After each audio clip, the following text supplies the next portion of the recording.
বিদ্যুৎ নিগমে কর্মরত সমস্ত নিয়মিত কর্মীদের নিয়মিতকরণ করতে হবে। বর্তমানে আউটসোর্সিং পদে কর্মরত ইএসআই, ইপিএফ এর সমস্যা দূর করতে হবে।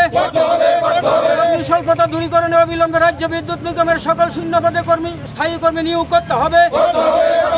অবিলম্বে বিদ্যুৎ নিগমে কর্মরত কর্মীদের সার্ভিস রুল চালু করতে হবে।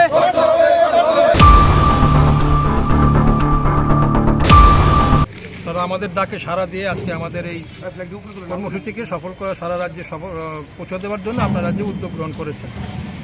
আসলে আমরা আজকে এখানে মিলিত হয়েছি, এটা হওয়ার কথা ছিল না। গত 5 মাস ধরে আমরা বিদ্যুৎ নিগমের যে অধিকর্তা তিনি আছেন এমডি সাহেবকে আমরা গত জুলাই মাস থেকে আমরা চেষ্টা করছি ওনার সাথে কথা বলার জন্য, এবং আমরা ওনাকে চিঠি দিয়েছি এবং আমরা ফিজিক্যালিও ওনার সাথে যোগাযোগ করেছি, ওনার ডিজিএম কর্পোরেটরের সাথে। কিন্তু আমরা দেখতে পেলাম কি যে আমরা এই 4-5 মাস ধরে আমরা ওনার সাথে কথা বলার কোনো সুযোগ পাচ্ছি না। দুর্ভাগ্য হলো একটা সত্যি ঘটনা, গত পরশুদিন যেটা আমরা দেখলাম, 2 দিন আগে কোনো একটা সংগঠন তারা ডেপুটেশন চেয়েছে। ডেপুটেশন যে কোনো সংগঠন চাইতেই পারে, তাদেরকে ডেপুটেশনে কথা বলার সবারই অধিকার আছে তাদের দাবি দাবা নিয়ে। দেখলাম যে তারা 2 দিন আগে তারা আমাদের পরও তারা পারমিশন চেয়েছে এবং তাদেরকে পারমিশন দেওয়া হয়েছে। শুধু তাই নয়, আর একটা বিষয় আমি এখানে না উল্লেখ করে পারছি না, এটা মানে কী ধরনের ডেপুটেশন আমাদের মাথায় ঢুকলো না। আমরা খবর পেয়েছি যে না সত্যি কিনা মিথ্যা আমরা জানি না বিষয়টা।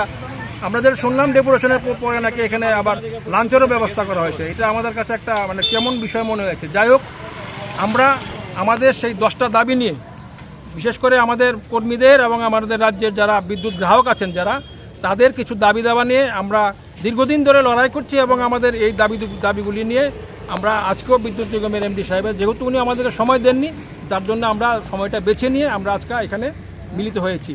আর একটা বিষয় যেটা উল্লেখ করার বিষয়, আমরা এই গণডেপুটেশনটা আমরা একটুখানি বড় পরিসরে করার একটা আমরা সিদ্ধান্ত আমরা নিয়েছিলাম, কিন্তু প্রশাসন থেকে, আমাদের আরক্ষী প্রশাসন থেকে গতকাল যখন আমাকে ডাকা হয়, আমি ওনাদের সাথে কথা বলেছি এবং বিডিপি অফিসে আমার সঙ্গে কথা হয়েছে, এবং সন্ধ্যার সময় আমি ওনাদের সাথে যখন কথা বললাম, আমি দেখলাম যে ওনাদের একটা পজিটিভ পয়েন্ট ওনারা আমাদের সাথে কথা বললেন।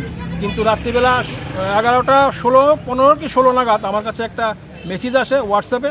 সেই মেসেজে ওনারা রিগ্রেট করেছেন, এবং সেই রিগ্রেট লেটারে ওনারা যা উল্লেখ করেছেন, আমরা কিন্তু ওনাদের কাছে পারমিশন চাইনি, আমরা ইনফরমেশন দিয়েছিলাম। কিন্তু ওনারা যে রিগ্রেট লেটারে যেটা উল্লেখ করেছেন, এটা একটা হাস্যকর বিষয়। বলেছেন যে রাস্তার কাজ হচ্ছে এবং ট্রাফিক জ্যামের কারণে ওনারা এই সময়ে আমাদেরকে পারমিশন দিতে পারছেন না। আমি বুঝতে পারলাম না এই রাস্তার কোন দিকে কাজ হচ্ছে আর কোথায় এখানে ট্রাফিক জ্যাম হয়, সেটাই আমাদের একটা মানে বিষয় হয়ে দাঁড়িয়েছে।